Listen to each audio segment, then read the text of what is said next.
You are listening to Planning with Grassroots Media, a presentation at the 2015 National Planning Conference in Seattle, Washington, and hosted by the American Planning Association. This audio was recorded on April 19th, 2015. The speakers are Scott Bonjukian, Nick Welch, Owen Pickford, and Josh Feit. Visit the Northwest Urbanist for more information.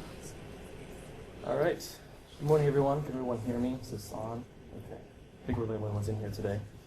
There's a few extra seats somewhere at the front if anyone doesn't want to stand. But thank you for joining us on this wonderful Seattle spring day. We do ask that if you go back to your other towns, tell people that it was raining the whole time you were here. We don't want the rents are expensive enough. So we're planning with Grassroots Media. Mainstream media is next door, but you should definitely stay here. The four of us are sitting between you and lunch, and we have a packed presentation, so we're going to get started right away. So the surprise appearance by Mayor Ed Murray was actually kind of ties into this. He asked a pretty important question, and that was, what does public involvement look like in the age of social media? And I think that's a problem that we're all still grappling with and trying to figure out, and we believe that Grassroots Media also ties into that equation. And true to form, we are live tweeting this just in case our faces aren't enough today. So the spread of local blogs and hyperlocal news reporting is presenting both an opportunity and a challenge for planners and communities of all shapes and sizes. Today we're going to give you an overview of what grassroots media is, why you should care about it, and how you can engage with it to benefit both yourself and your community. We believe grassroots media can improve both policy decisions and project details. The increasing power of the internet and technological tools is improving the outcome of all kinds of planning decisions.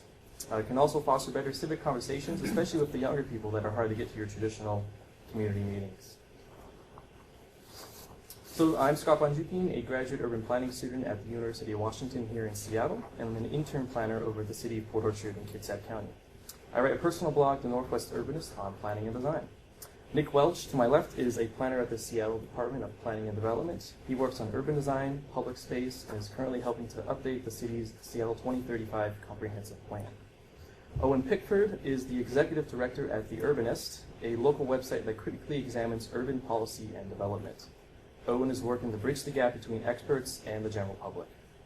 And finally, Josh Feit is the founding editor of PubliCola, a Seattle politics blog that was purchased recently by the Seattle Met magazine. Josh will talk about the disparities between mainstream reporting and the opportunities offered by Grassroots Media. Thanks for joining me, guys.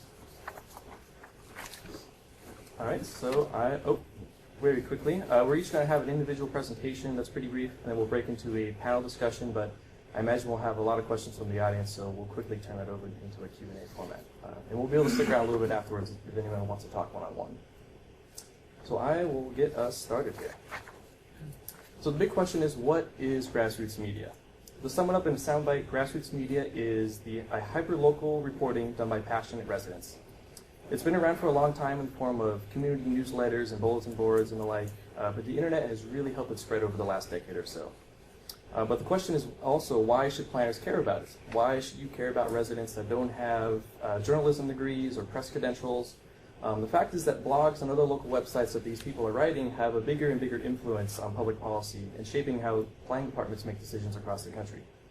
We know that in Seattle and other public cities in the area are increasingly relying upon these forms of reporting to get engaged with the public.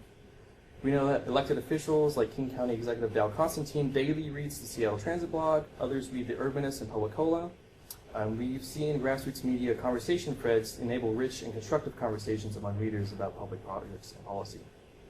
At the same time, it's a two-way street. The planners in the room can get engaged with local writers that help them distribute information. You can ask them to write in support of something you're working on, and you can also, because at their core, grassroots media reporters have a lot of the same values that planners do, especially when they're writing about urbanism. So you can help them to improve your community at large. So like other big cities, Seattle has a number of traditional big media players that you're probably familiar with working with. We have 5 big TV news stations, dozens of radio stations, and only one major newspaper, the Seattle Times, although the stranger tries to wiggle its way in there. They cover the big stories about planning, like how bike lanes and micro apartments are destroying the fabric of Seattle. We have all heard about that. But the coverage of urban issues is distracted by the need to cater to the suburbs and the entire Puget Sound region. And a lot of times, they like to make fun of Seattle to the benefit of their readership. So they are also dependent on subscribers and advertising, so that really constrains the model that they engage with people. Doesn't promote a civil two-way discussion through Reddit and news websites. They're about as enlightening as YouTube comments. So there's actually Como News recently. It's too bad they disabled their comment section entirely and moved to Facebook because people weren't accountable to what they were saying online. So things have been changing over the last 10 years or so. There's been a proliferation in Seattle of hyperlocal news organizations. They usually focus on specific neighborhoods like West Seattle and Capitol Hill. Those are two of the most prominent neighborhood blogs. But we also have topical websites that you've probably heard of, Seattle Transit Blog and Seattle Bike Blog. Those are of particular interest to planners in the area. The Urbanist that Owen runs is more of a general website with dozens of guest writers contributing on a variety of topics from housing to economic development to cultural topics. And floating through all of this is my one-man operation at the Northwest Urbanist, which I will dive into briefly here. So I'm going to share my personal experience as planning students in an effort to convince everyone else in the room to start doing something similar. I started the blog about a month before starting grad school. As I was moving to Seattle, I wanted to familiarize myself with the area and the projects and politics that were going on in Seattle. So the blog really started out as my kind of personal encyclopedia that I could refer back to for old links and whatnot that I've actually used for school projects. But I found that I was only writing about what I could find online, which wasn't too exciting, and I wanted to go beyond that. So eventually I started going to press conferences and public meetings and lectures, not only for my own enrichment as a planning student and a citizen, but also to help spread the word about things that other people weren't able to go to. I've started to become an amateur journalist of sorts, though I hesitate to use that term too seriously. I've also been covering some things exclusively, especially a lot of bike-related news in the Seattle area that doesn't get picked up by the other blogs. Lately I've also kind of done some more editorial stuff, like railing against people who want to preserve the viaduct downtown, even though there's plans to just demolish it as soon as possible. And I also haven't shied away from criticizing public officials where needed, although I'm sure I'm just a flea compared to what they face on a daily basis from everyone else. And finally, I broke into the podcasting world recently. This is the most recent episode, a chat with a city council candidates. And eventually I hope to move into more videography kind of work, so build up a multimedia empire in Seattle.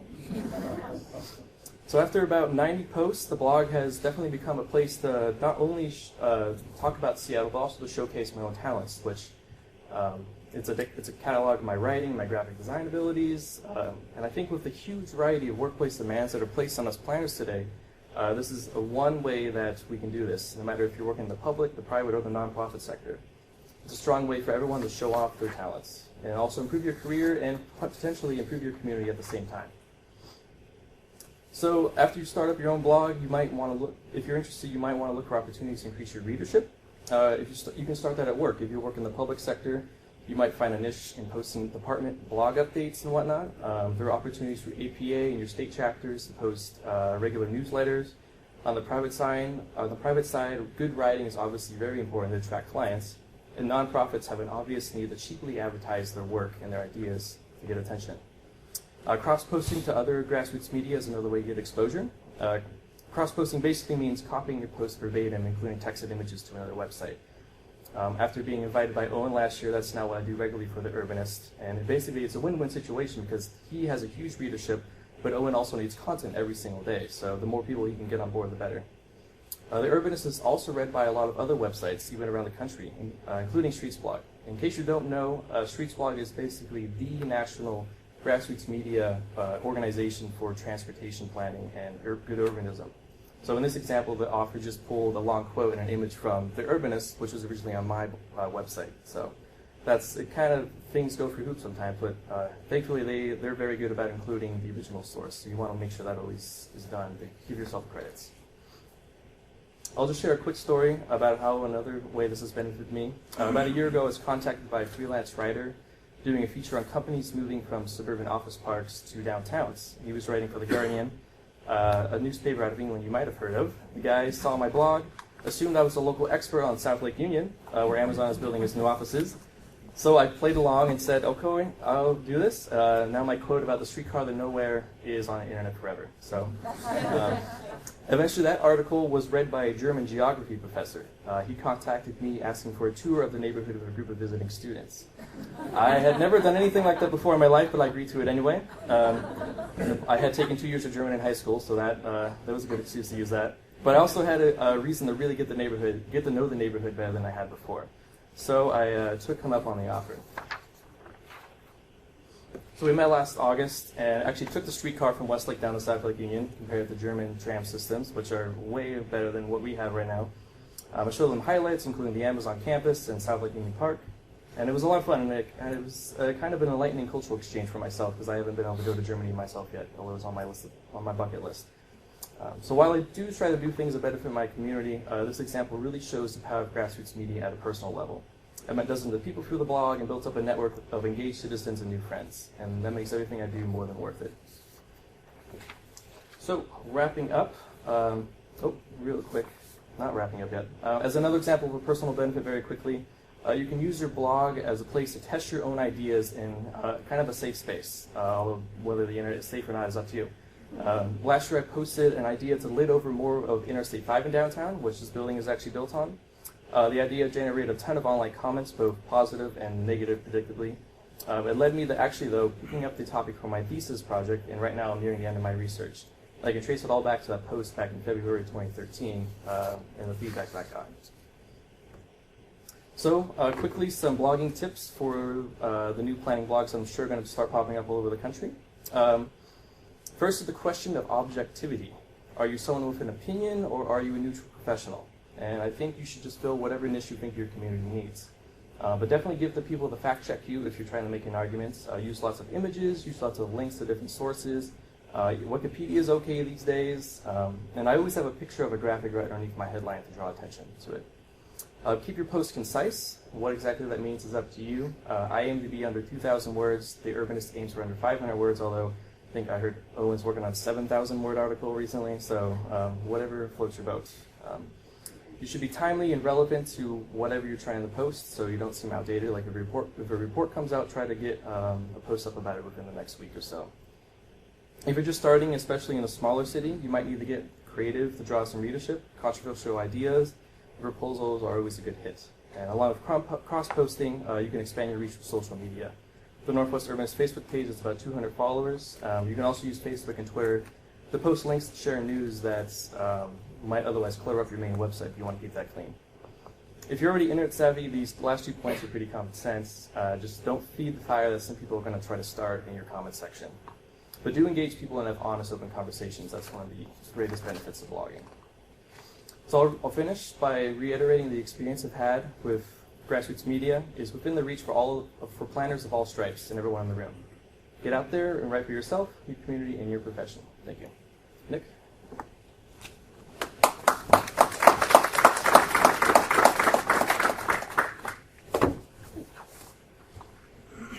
Thanks, Scott. So my name is Nick Welch. I'm a planner for the Seattle Department of Planning and Development, or DPD. And I'm going to talk a little bit from my perspective about the interaction of grassroots media and government, and how I think grassroots media can support the work that we do as planners. So in a very simple sense, planners kind of have two broad challenges. We want to engage in a meaningful way with the public and incorporate their input into the projects we do. And we want to use and implement our own expertise into our work. And I'll walk through a few examples of how I think grassroots media can help with both of those goals. So as Scott mentioned, here in Seattle we have a really large array of neighborhood blogs. And this platform has been around for a very long time and really took off with the internet. So now basically every neighborhood in Seattle has a website covering local news, issues, and events for that area. I'm sure that's true for a lot of where you all work. And these blogs are written and read by really passionate residents who care deeply about their neighborhood. And they provide coverage for planning and development activity that otherwise would not get a lot of attention. And as a result, those people that read these websites get involved in those projects in a way they probably wouldn't. Now, one thing is that because it can be a platform for people to organize around when they're opposed to something. So it can be tricky, I think, for planners to sort out whether the voice that's coming from these neighborhood blogs is representative of the whole community or has just sort of become a gathering point for opposition to a certain project. Now, despite their local focus, these blogs are also pretty dialed into citywide issues. One way they've supported some of the planning work we're doing is by promoting events and helping us get people to turn out. So we're currently, as Scott mentioned, working on the update to our comprehensive plan, which is called Seattle 2035. And we have had pretty good luck asking those neighborhood blogs to post our events to their calendars, which are pretty widely read, or even just directly asking them to write about it, to announce the event, and encourage people to come. And since these blogs are so popular, people are already going there for their news about police activity in their neighborhood or cultural events or traffic. Putting our information on that platform is often gets it in front of more people than if we were to just use our own channels. We have a website and a blog, but there's already a lot of traffic going there, and that generates attention and gets people out to those meetings. We found the same thing goes for Twitter. So as of last night, our Seattle 2035 Twitter account had 365 followers. Maybe it'll have more after this panel.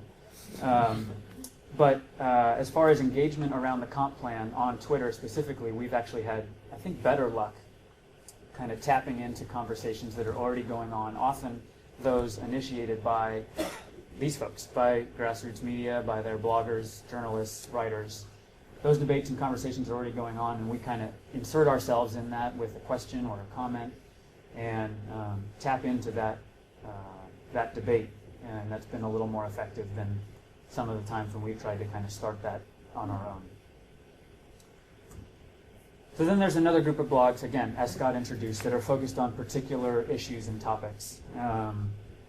These could be transit, biking, urban design, policy. And these blogs provide a platform for a deeper level of analysis and discussion around these issues. Definitely a deeper level of analysis than you would typically see on those neighborhood blogs. And definitely with more nuance and depth than most urban issues get in terms of mainstream media coverage, at least in Seattle.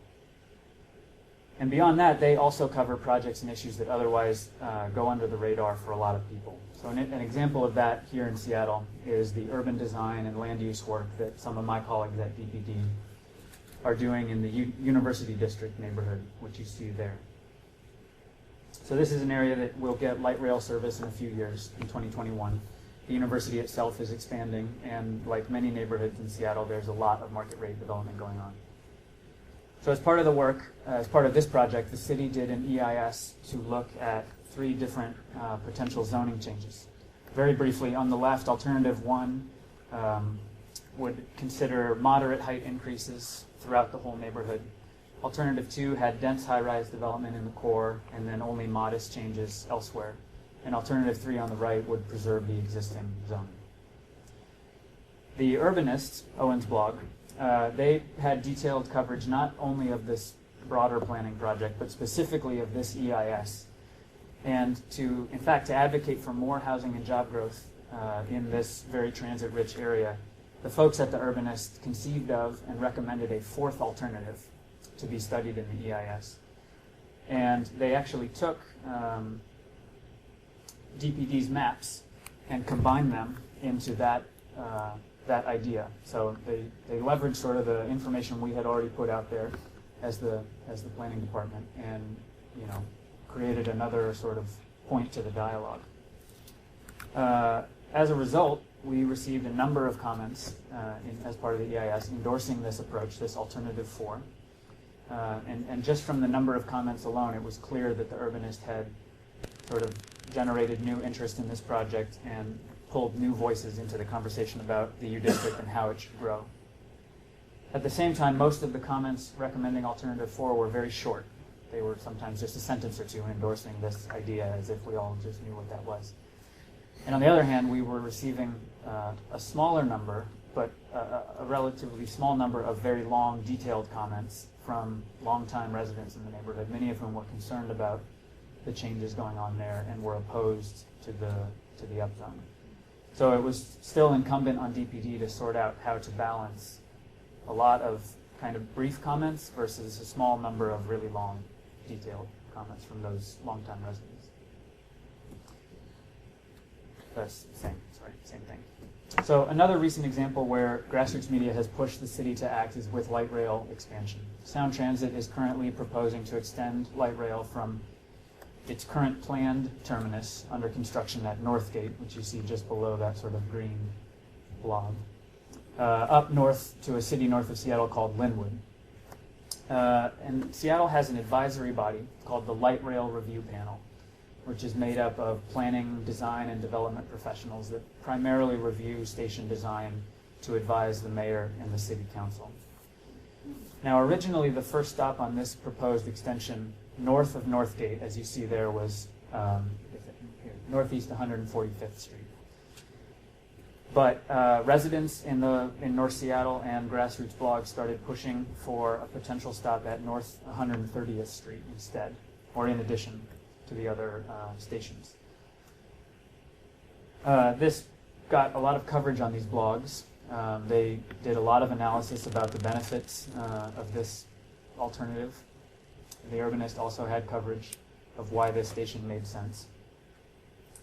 And their main reasons were that it would better serve two growing neighborhoods in North Seattle and had the opportunity for better bus connections because of the lower traffic volumes on that street, Northeast 130th. So largely as a result of the detailed coverage that this issue was getting in those Grassroots blogs, the Seattle Light Rail Review Panel actually reviewed the EIS in more detail, built on the analysis that those blogs had done, and submitted a letter to Sound Transit recommending that the Linwood line include a station at Northeast 130th Street. Without the Grassroots Media sort of elevating that issue and doing some of that initial analysis, that definitely, it wouldn't have risen to the level of the panel actually weighing in on it. And the Sound Transit Board is going to vote this week on the final station locations. Lastly, this example is a little bit different than media per se, but there's a connection to some of what I'm describing here. This is an app built by a former web developer who lives here in Seattle, who, like all of us, was impressed with the sheer amount of construction going on in the city. So he made a site that pulled information from the planning department for each project that you see here, so that whenever you come upon a construction site or a land use notice board out in the city, you can pull up renderings right on your phone and see images of the design that the city has approved. Now, all of the projects that you saw on that map have to go through the city's design review process. So that's that includes multiple meetings before a regulatory board that's made up of design professionals and local residents. And for each of those meetings, the applicant has to provide really detailed design information as part of their submittal. But generally, the only people that go to those meetings are a few local residents, often near the project, physically close to it. And often they're there because they're opposed to some aspect of that project. And they've already been engaged in the process. That's the key thing. They're already involved because they have some close relationship to it. But what Ethan did was take the material that the planning department, I'm going to go back for a second. Take the material that the planning department already had on our website and make it far more accessible to a wider number of people through this website and this smartphone app. It's also a potential platform for commenting. So just as he was leveraging DPD information in a new way, the city is now considering how to leverage this tool that he has built and potentially have a comment feature that would allow people to provide input on this project outside of the actual design review meetings themselves that relatively few people go to, and they occur, in the evening in one specific location. Whether that would be official comment on the project or not is something we sort of still have to sort out. But here's the real connection to Grassroots Media. Ethan's idea for this app first took off at a weekly meetup that was hosted by The Urbanist, Owen's blog.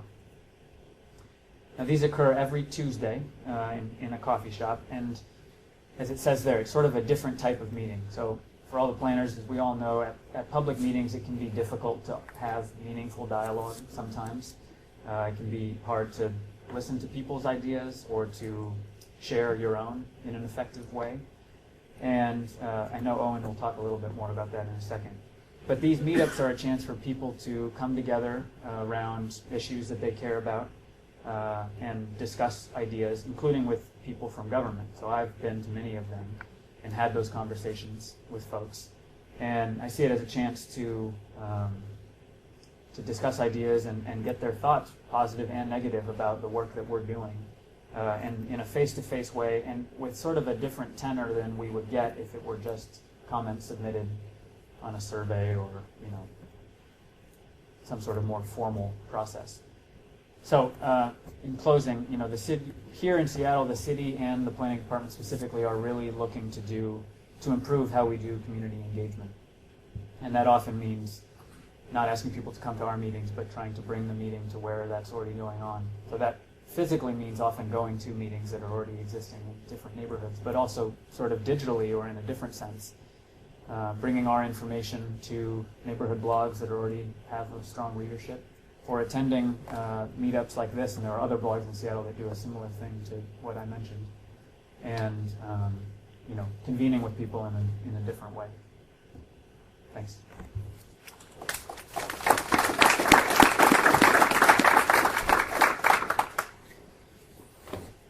Hi, I'm Owen, and I'm one of the founders of The Urbanist.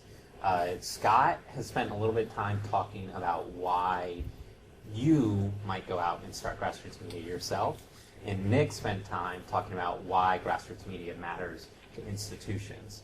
I don't work in any formal planning capacity in the city.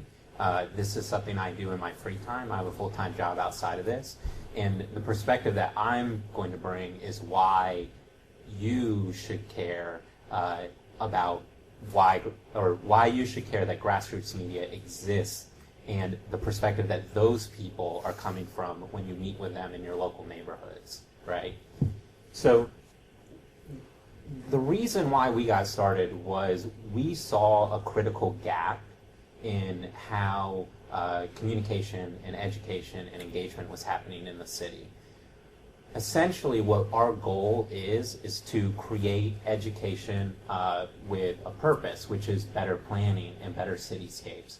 If you go and you read mainstream media, they don't have that goal. You know, they might have traditional journalism goals, or they might have readership goals, or they might have revenue goals. But Grassroots Media is unfunded, and it's being done by people who care about these issues in your neighborhoods and in your cities. And so the goal of it is to educate. That's really the end goal of all of this, so that we have a better city. Because of that, Grassroots Media, as we've already described, is more than publishing. You have the meetups. We've done walking tours. We've done book talks. We've hosted authors that come and talk about books that they're writing, about planning and that sort of thing. It's not just the media, it's this landscape of education that's much bigger than what you get in a lot of traditional mainstream media. And the end result from this that I didn't realize would happen when I started this, but I've noticed since we started it, is that individual citizens have found this really, really, really useful.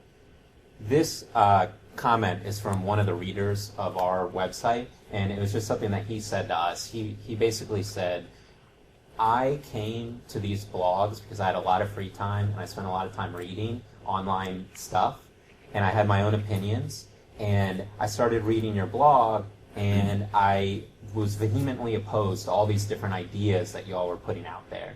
And what I realized after reading for a while was I didn't know as much as professionals. I didn't know as much as the people who are putting together these plans I was opposed to.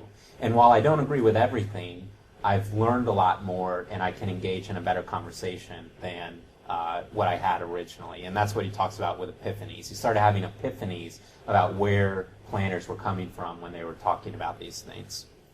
And the reason for this is that currently I am somewhat critical of the way engagement happens. So no offense, Nick, but my first experience going to community meetings was not very positive. One of the first things that happened at a community meeting that I went to was the poor planners that showed up at that meeting got yelled down by a crowd of 300 people about something that they were trying to do. And I watched this happen, and I kept going to meetings, and one of the things that Seattle likes doing is you show up to a meeting and they hand you stickers, and you take the sticker and you put on the idea that you like, and then the city collects what's the most popular idea. And that's great because it gives DPD feedback in a framework that they can work with, but it doesn't let people feel like they're empowered. It doesn't. It makes people think that the DPD is trying to frame the discussion a certain way, which oftentimes creates a lot of anger. And this sort of anger is basically become a trope among groups. And if you're familiar with Parks and Recreation, I'm just going to show 10 seconds of this, but it's hilarious. Can you all hear it? No.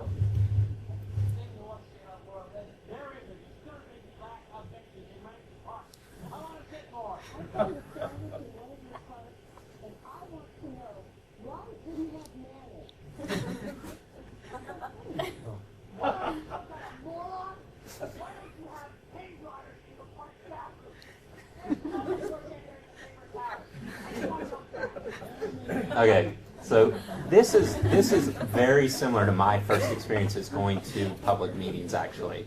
And the reason why people this is funny, but the reason why people think that is because they feel like they don't have power, and they feel like their neighborhood's changing, and they're not happy about it, right? And they don't have a way of getting involved in the process. And traditional engagement is not.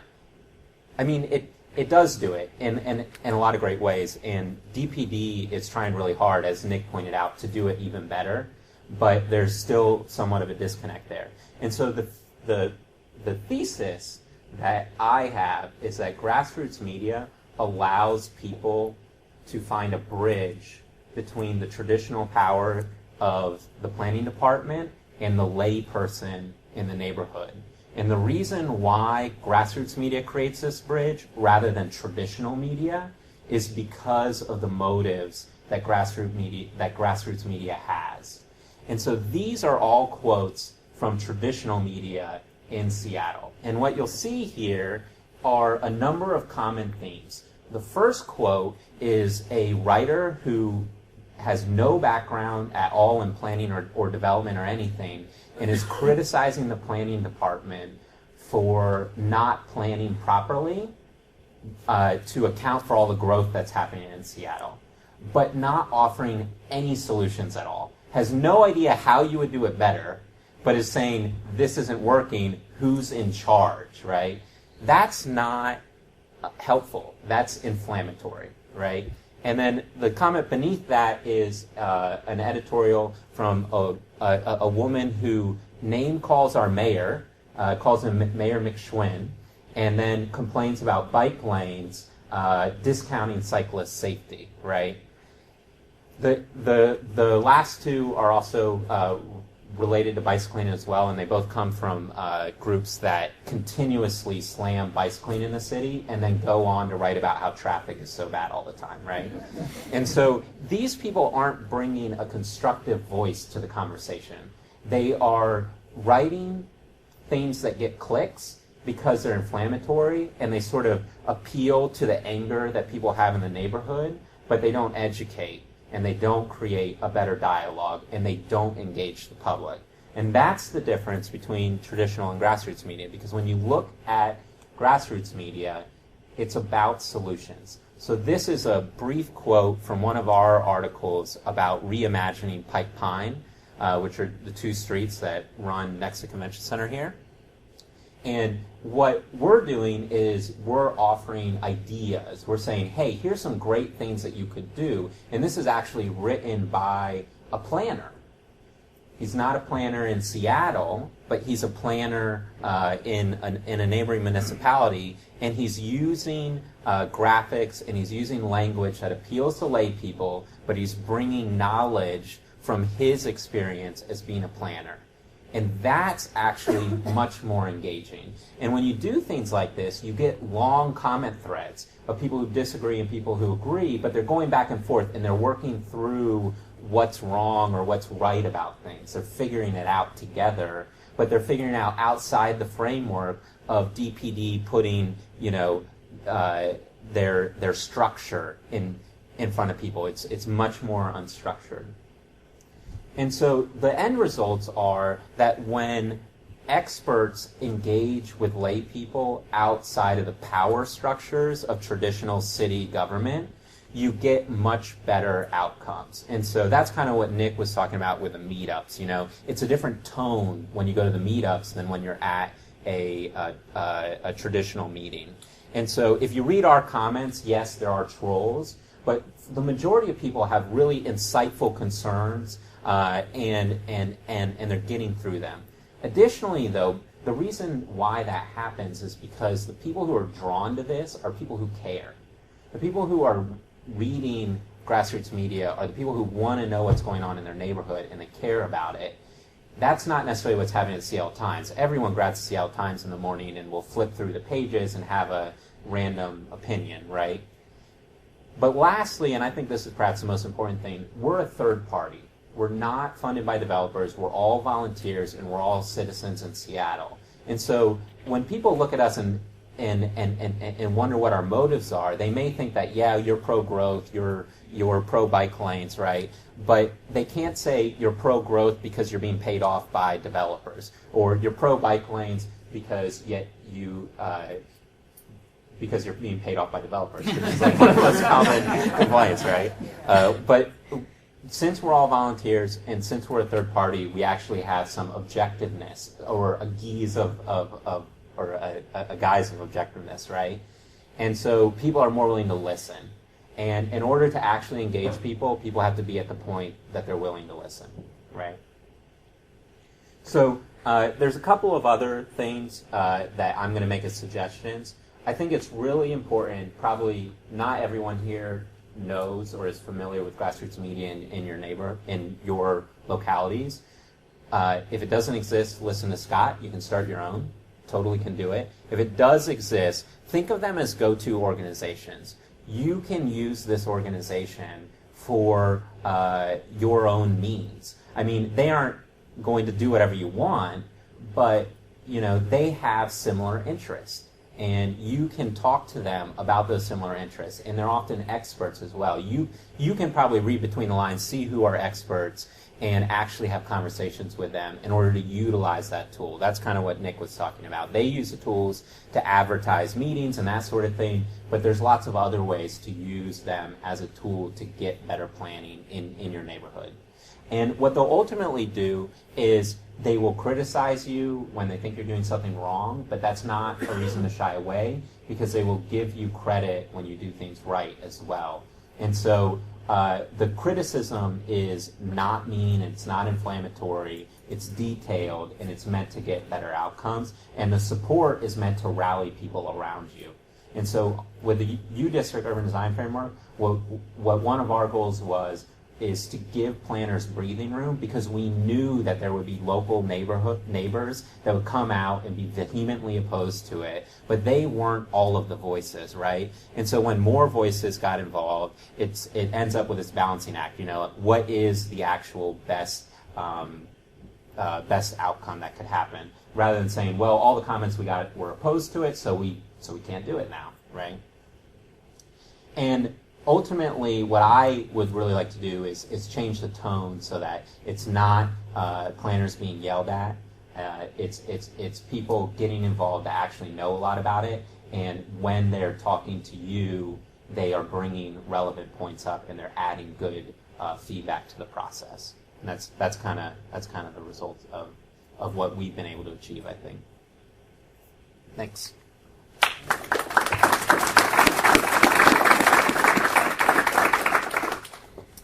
Hi, I'm Josh Feit, and I'm the founding editor of PubliCola. I'm here to defend the mainstream media against these guys. Actually, my story is I used to work for the local alternative weekly. I started a blog called PubliCola about 6 years ago, 2009. And about 3 years in, it was bought by the mainstream media, which is Seattle Met magazine, which you probably have in some of where your towns are from. it's kind of the glossy Best Restaurants magazine. And here they are buying a blog that started out as a kind of local politics, hyper-local politics blog, but had touched on a lot of the stuff, the urbanist issues that you folks care about and that the Urbanist and others are writing about. The way I like to think about, Owen talked about the bridge between you guys, between planners like Nick and blogs. What I think PubliCola represents is the bridge between blogs and the mainstream media. And so that's this final step where these opinions can really filter up into the mainstream. And the reason that's important is very similar to what Owen is saying. Mainstream media has a different kind of, agenda is a strong word, but I like to think of the Seattle Times, for example, as a donut paper. And what I mean by that is they serve the suburbs. That's where their readership is, and they're missing the city. And what you're finding in this movement of bloggers and urban blogs is people who really care and write about the city. And so, for example, let's go to the next slide. I'm going the wrong way.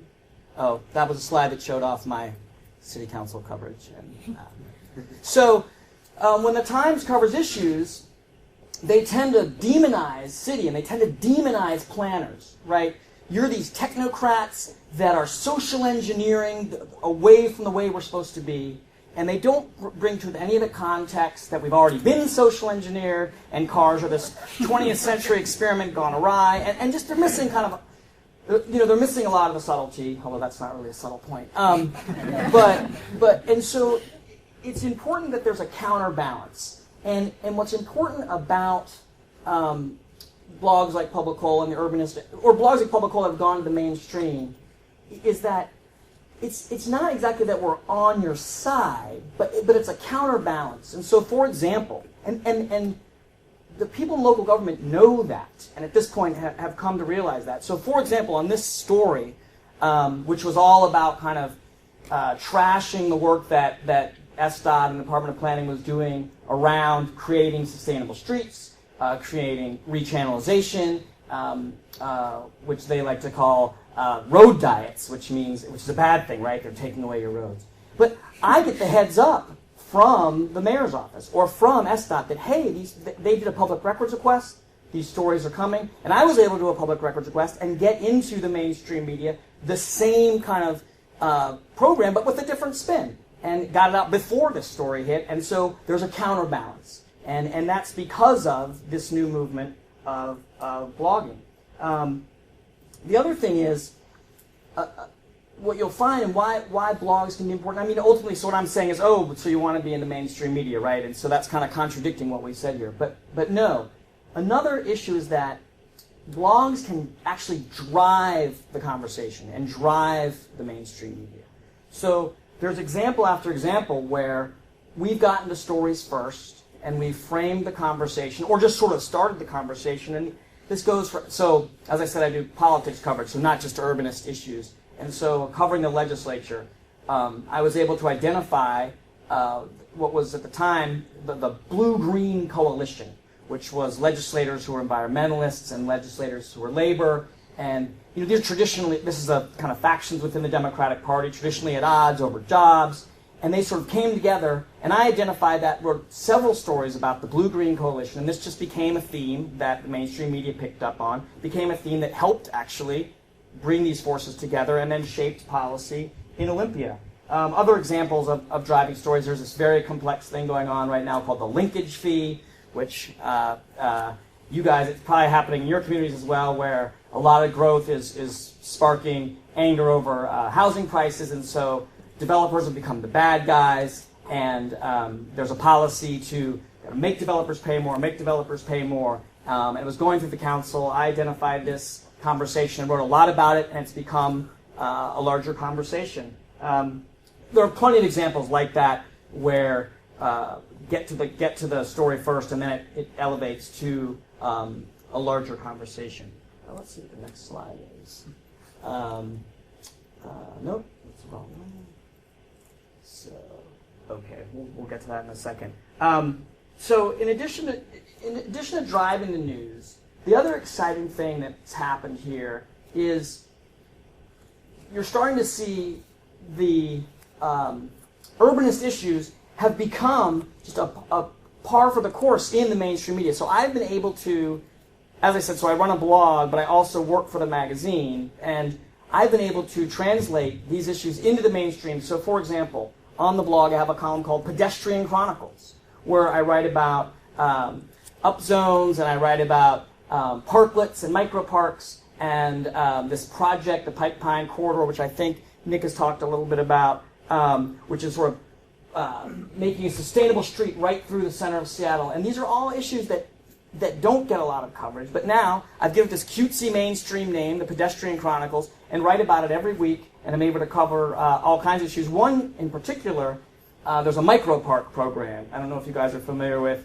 microparks. They're also called parklets, which is this local Seattle Department of Transportation takes away a few parking spaces at a time, allows citizens to apply, and you basically take over and can run a mini park. So kind of the idea of sharing the public space isn't just for cars anymore. I got very excited about that issue and gave it a lot of coverage. And they do, one day a year, they have this thing called Parking Day, where everyone can do a parklet anywhere around the city. And so I got my magazine involved. We did a Seattle Met parklet, and had this fun project where instead of, so you can kind of do anything, you can play volleyball, whatever you propose. And I had a swap park where people brought things and they got something. And so it's just this kind of sharing idea. And so and these kind of things, bringing these ideas into the mainstream media has created other opportunities at the magazine. So that was on the blog. In the magazine, I started a monthly column called Urban Upgrade, where every month I talked about projects that the city was doing. Like there's a Woon Earth project on Belt. We all know what a Woon Earth is. So Woon Earth is where you have a mixed-use street. So again, not just for cars, but the space is shared, and the planners make it so it's a safer space so cars have to go slow and people have access. And there's one here called Bell Street Park, and that was one of the topics of my Urban Upgrade column. Which, again, think about these magazines that have hamburgers on the cover and best new night spots. And there's these every month there's an article about these kind of nerdy planning things that are going on. The ultimate end result of that is, so a classic feature in a mainstream magazine like Seattle Met, they most important people. And they asked me, they turned to me to do it and said, who are the 15 most important people? This is heading up into 2015. So on this list, a fellow in the back in the white shirt, he's on the left above the blonde lady with the glasses, is Dong Ho Chang, who is one of you guys. He's the nerdiest of planners. And we sort of turn him into a rock star, right? And put him in this list. There's some other nerds up there, housing developers. There's a behind-the-scenes mayoral staffer. The fellow on the floor with the beard is actually Seattle Bike Blog, the guy who does Seattle Bike Blog. So what this says to me, to kind of conclude this or close this loop, is that the grassroots media and how it's kind of important to you guys has become important to the general public and has changed the conversation. And I think PubliCola is a reflection of that. So instead of seeing best new beer, we have best new traffic planner in front of the city. So thank you.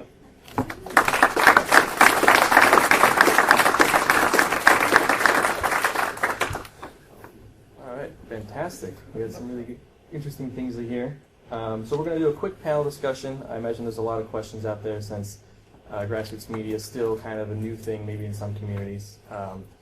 Josh, and I quote, you said, some people think that developers are the bad guys. So, and we talked about from the perspective of planners and citizens, and a lot of blog posts are kind of in reaction to development proposals and whatnot. So how do you guys think we can better engage developers and maybe have them either publish ahead of time or use grassroots media to get more engaged with the communities they're working in?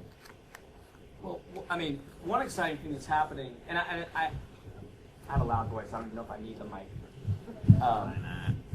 Is that okay? There you have it. So yes. the reason I said that is we're in the middle of a city council election here, and there's a lot of anxiety and angst around how the city's changing. And I think someone here touched on that about, people are scared of rising prices, and these are all legitimate and real concerns that's happening in cities all over the country. But developers are the easy bogeyman, right? They're just, they get put in the dunk tank every time. This linkage fee I was talking about passed the council by resolution unanimously, very little objection. It's an easy hit. And so I think that you asked how to change that equation. One thing that I don't know, but one thing I can say is there are, the developers themselves have started a blog in this town.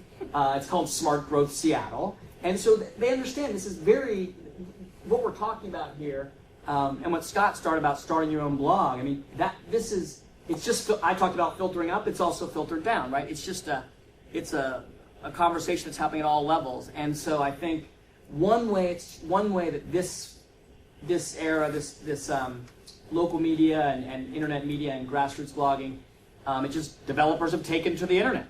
And so that's one way that's adding to the conversation. But I don't know that solves any problem. I'd add one thing to that, which is that grassroots media can reward developers and punish developers. So in the same way that design review meetings can be a way for people to complain about developers, grassroots media also becomes a way for people to complain about specific developments and talk about what's good and bad about them. But we've done a number of pieces on developments we've really liked and credited the developers for that too. So hopefully that filters down to other people and they get an idea of companies that are good and companies that are bad. Oh, okay. So we talked a lot about grassroots media writers being kind of pro-urbanist or celebrating good developments. Are there examples of the opposite where you have people who want their neighborhood to remain the same when they move there and they just are opposed to any change whatsoever? There are definitely examples of that. Yeah, I mean, this is a theme in PubliCola all the time, and try to be very respectful. And the word NIMBY is thrown around a lot in Seattle. So it is, but a lot of our coverage has focused on the fight between traditional neighbors who don't like the growth. I call them slow growthers as opposed to NIMBYs. And yeah, I mean, there's examples all the time. I just think it's a thread in our coverage, and they have become sort of the two voices. The most exciting coverage. There are two things that happen. I think the most exciting coverage for me personally happens when neighborhood groups actually are kind of pro the changes, and there have been great examples of that in this city, particularly in Roosevelt, in the Roosevelt neighborhood, where neighbors organized. They wanted an upzone, they wanted transit-oriented development, and so we started calling them YIMBYs, yes in my backyard. So that's sort of a fun point in coverage anyway of the issue. There's definitely a lot, or at least a few online sites that have persistent opposition to everything, but it often means that they're not read that much. So one of the things is that if you're always telling the same story and you're not educating people, they tend to lose interest over time.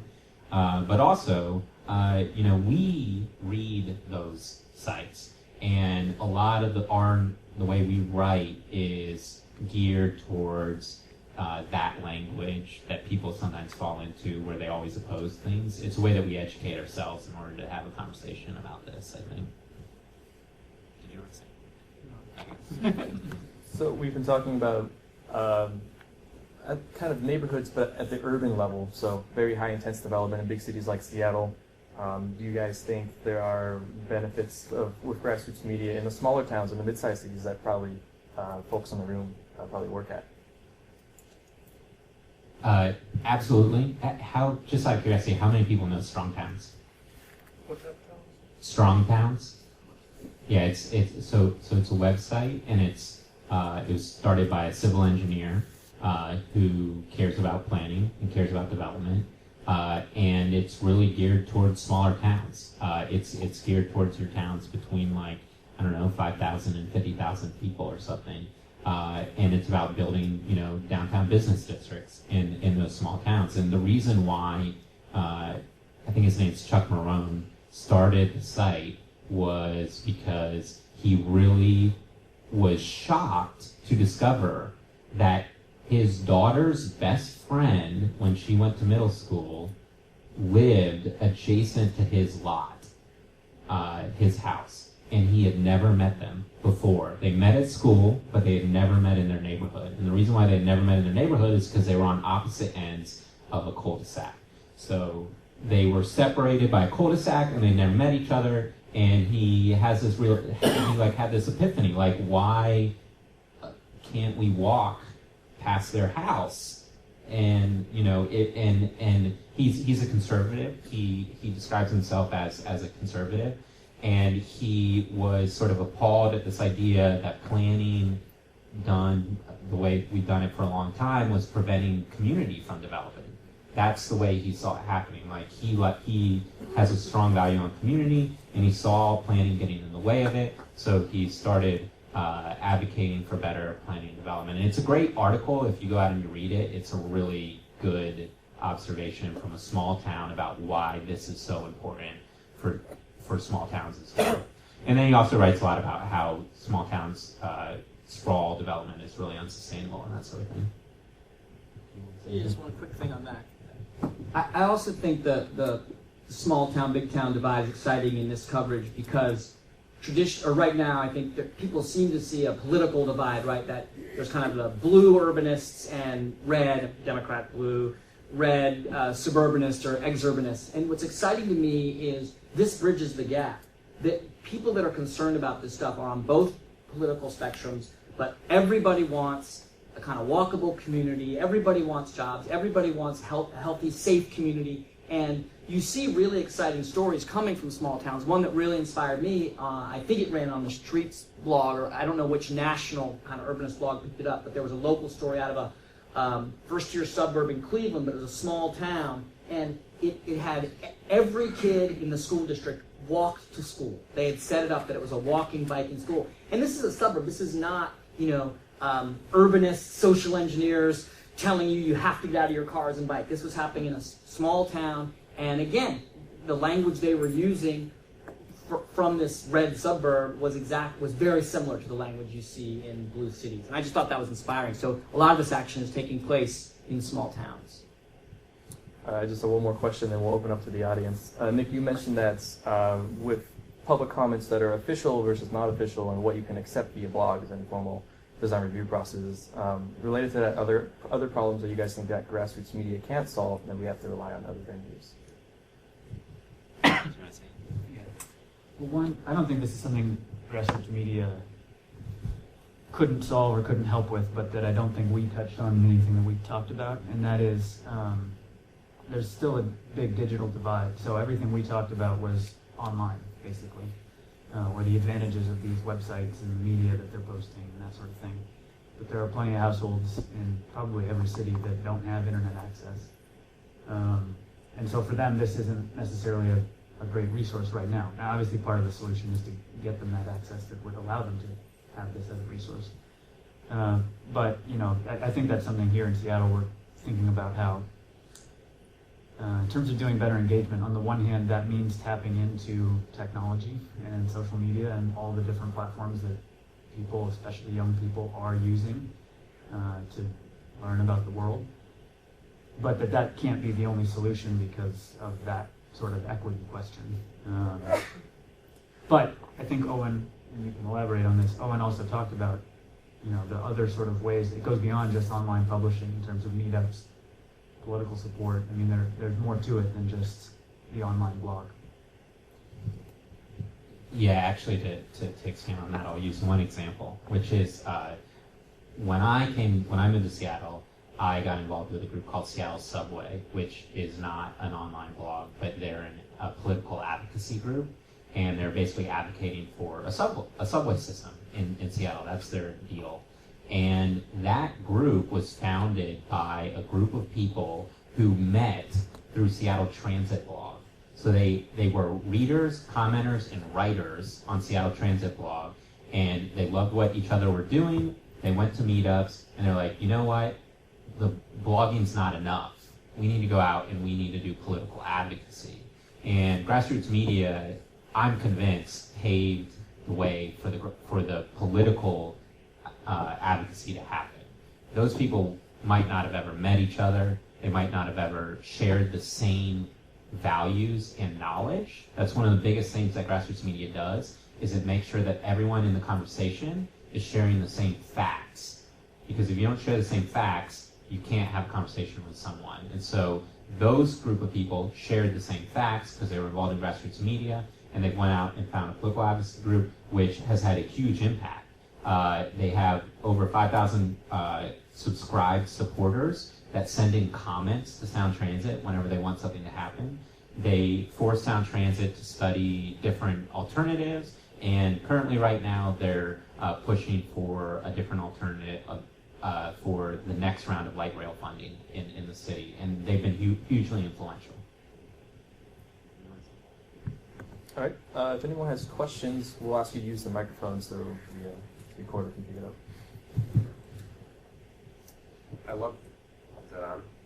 I love this meetup idea of actually engaging directly with the local blogging community. I'm going to suggest that to our blogging community in Minneapolis, where I'm from.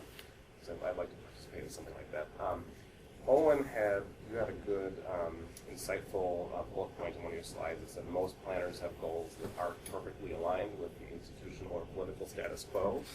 And so my question is for Nick: how do you navigate that dynamic when you're sitting down and directly interacting with bloggers and that community?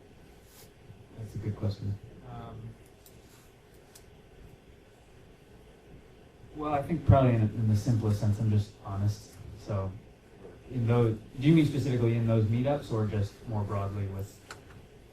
Either way, I mean, I'm sure you have, on some issues you're more aligned with right. The people you're sitting at the table with at that meeting than you are with maybe your superiors or your elected officials. In my experience at those meetups, most of the other people at the table know that that's the case, so they understand that,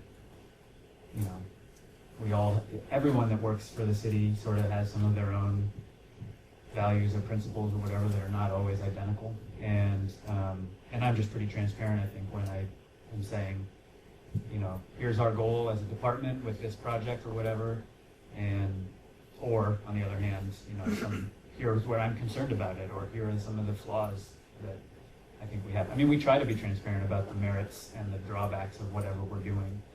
And I think the meetups provide a chance to kind of vet that and get more feedback about, the pros and cons.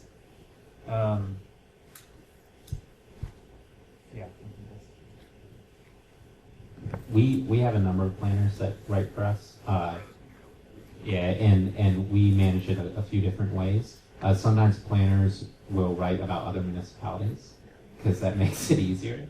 And this is a last resort, but sometimes when planners have information that we feel is really, really important, you might have an unnamed source, something like that.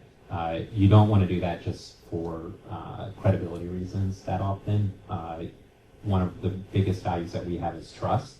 We want our readers to trust us, but there are gray areas that you can work around.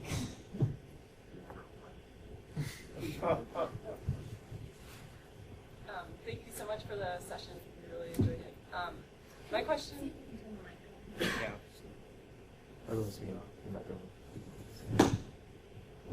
There you go. Yeah. Is this, okay. There you go. I just had a question on, does anyone have a sense of the diversity of authorship in local grassroots media, and is there a push to include a wide range of voices? You want to Yes. That's been really hard for me personally. As in, it's something that I'm working on. It's actually like we have quarterly goals, and that's one of my goals is getting a wider range of voices. And it's not just about like race or gender. It's also related to neighborhoods and all these different things. There is a natural tendency, I think, online social groups for them to be very small in their diversity, not wide at all. The type of people that have followed us on Twitter are not as diverse as the city as a whole, right? And so when we're trying to get people involved, we make a concerted effort to do that, and we've had mixed success. I would say I'm not happy with where we're at with it yet, but we've been getting better, I'd say. Did you want to say? I think that's a fantastic question. You'll notice it's 4 white guys up here talking at you guys. I don't know how many, panels you're going to that's going to be this week, but I assume a lot of them. It's just a struggle. It is mostly dudes blogging, and it's not healthy. My co-founder of PubliCola is a woman, and she's a great writer and reporter, and that helped a lot. And having her perspective in there was really awesome in political coverage, particularly. But I think I don't have anything really to add, except I think you've identified a really important point. I would say that's probably a similar problem in the mainstream media industry as well. I kind of wanted to touch on the last point that was made, and it's something that I've noticed that when you go from the grassroots to the more mainstream media, that articles about planning sometimes fall short on explaining things in an understandable way, and especially if you read the comment threads on a planning-related issue in a non-planning article. I was wondering what strategies can be employed to kind of prevent that lack of ignorance without plansplaining. Is that trademarked? Hashtag whatever.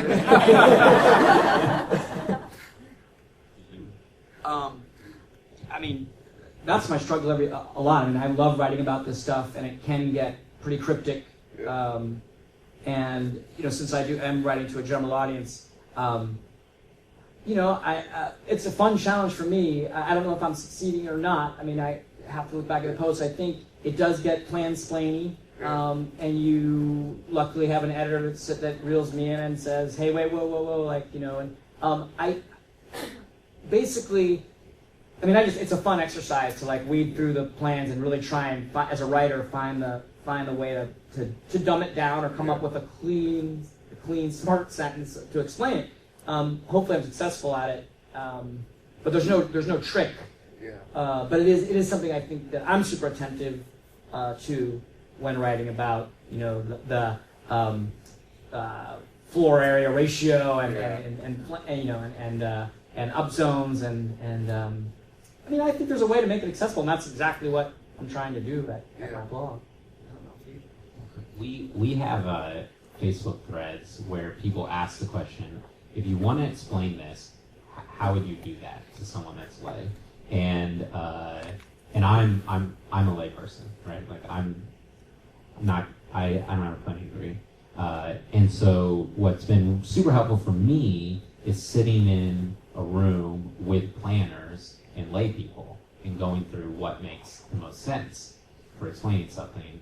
And that mix to me is critical. I would be shocked if any of the writers in the mainstream media had planning backgrounds. I don't know. Do you know any? Right.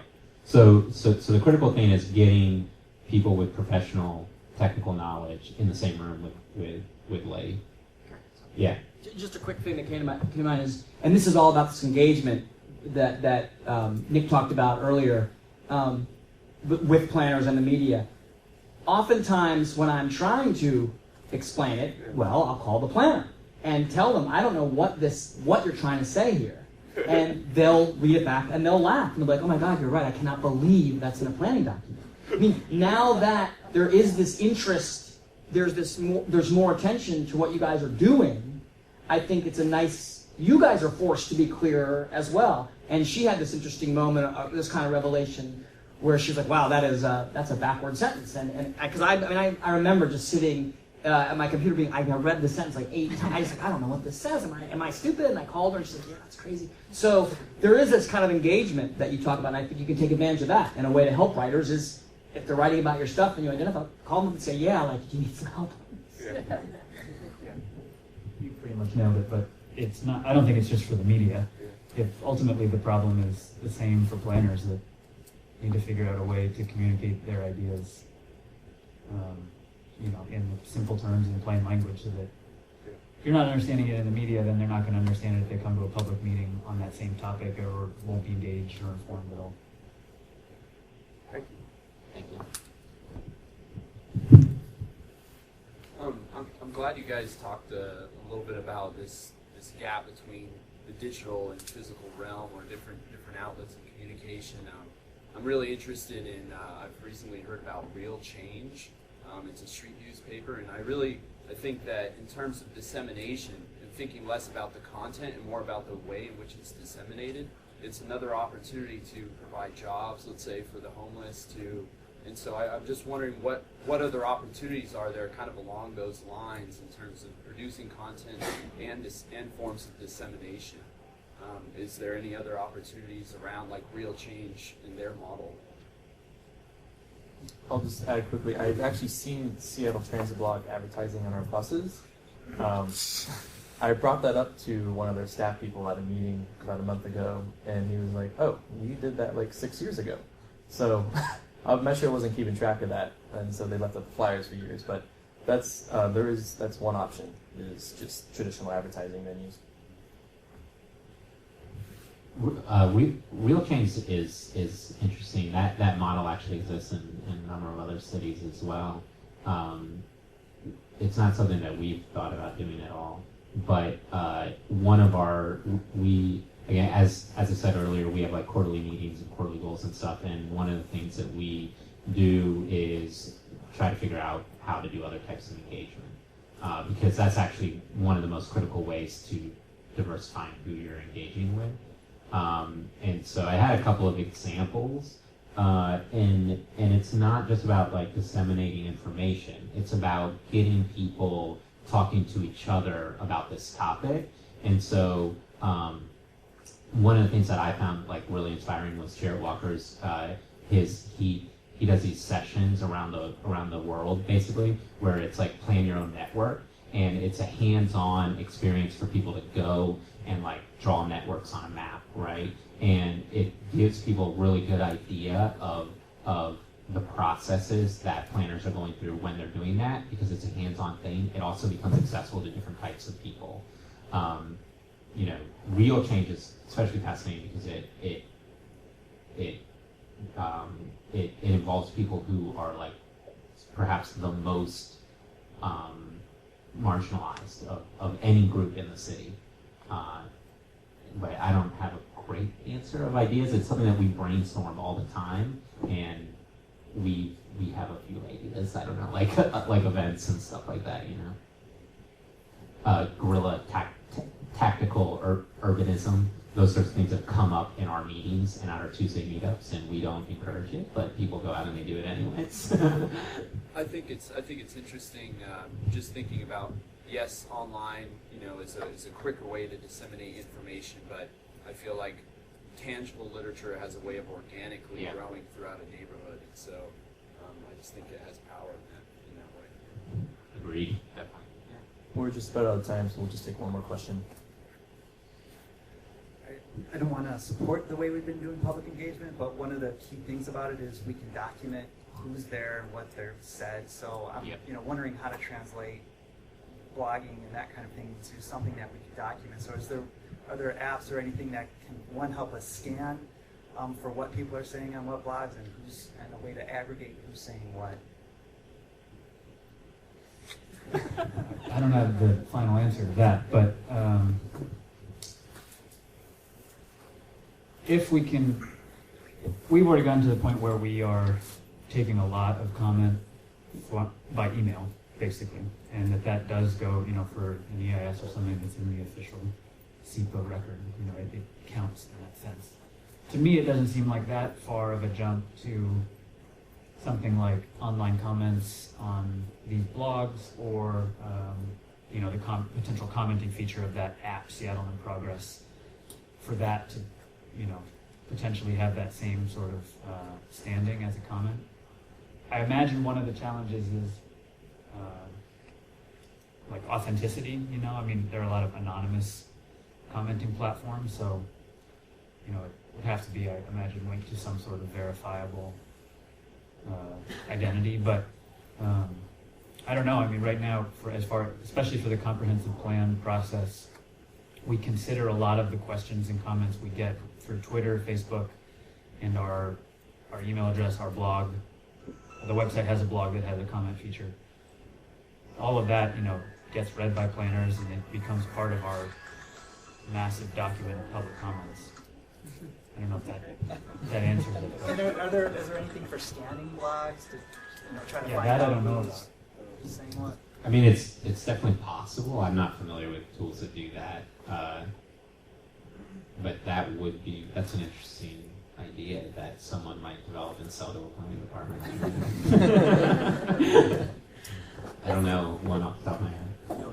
This might be a little bit different, but I can, if you search Google terms and you follow certain subjects, that all the new, like, feed, and they'll pop up, it'll like populate your feed based on news articles and blogs of the entire internet that have that. So if you have a planning term, like essay tomorrow or something, if you put that in,